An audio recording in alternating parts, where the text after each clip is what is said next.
ठाकरे बंधूंमधील जागा वाटपाचा तिढा सुटला. लवकरच ठाकरे बंधूंच्या युतीच्या घोषणेची शक्यता.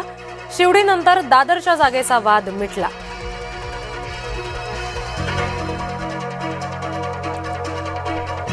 ऐकीव गोष्टींवर प्रतिक्रिया देत नाही. ठाकरे बंधूंवर मुख्यमंत्री फडणवीसांची प्रतिक्रिया. 5 वर्ष महायुतीचं राज्य राहणार, फडणवीसांचं वक्तव्य. ठाकरे गटाकडून काँग्रेसची मनधरणी. अंतिम बोलणीसाठी प्रयत्न सुरू असल्याची अंबादास दानवे यांची माहिती. माणिकराव कोकाटे यांना सुप्रीम कोर्टाकडून दिलासा. शिक्षेला सुप्रीम कोर्टाकडून तात्पुरती स्थगिती. आमदारकी सुद्धा शाबूत राहणार.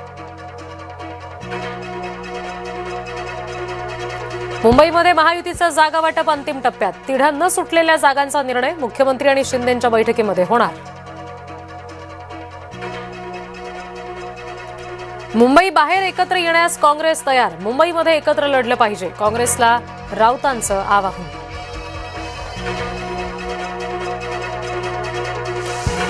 उद्धव ठाकरेंना मुंबई उच्च न्यायालयाचा दिलासा.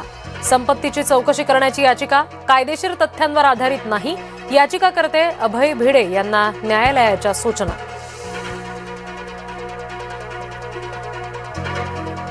एका आमदाराचा संघाच्या कार्यक्रमाला विरोध सहन करणार नाही. भाजप नेते सुधीर मुनगंटीवार यांचं वक्तव्य. रायगडच्या पालकमंत्री पदावरून महायुतीमध्ये रस्सीखेच कायम. रायगडचं पालकमंत्रीपद शिवसेनेला मिळावं, शिवसेना मंत्री उदय सामंत यांचा आग्रह.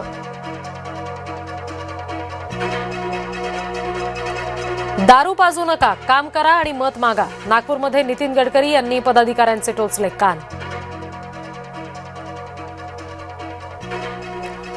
माणिकराव कोकाटे विरुद्ध रोहित पवार प्रकरणात रमी खेळ प्रकरणात सुनावणी 30 डिसेंबरला होणार. रोहित पवार यांनी कोकाटेंचा रमी खेळतानाचा व्हिडिओ केला होता ट्विट. छत्रपती संभाजीनगरमध्ये ठाकरे गटात वाद. दानवेंच्या उपस्थितीत रशीद मामूनचा मातोश्रीवर पक्षप्रवेश. रशीद मामूनच्या प्रवेशाला चंद्रकांत खैरेंचा विरोध.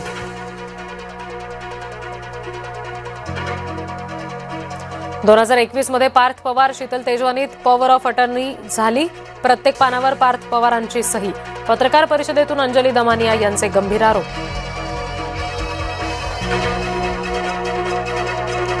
लवासा प्रकरणाची जनहित याचिका फेटाळली. कोट्यवधींचा गैरव्यवहार झाल्याची याचिकेतून केली होती मागणी.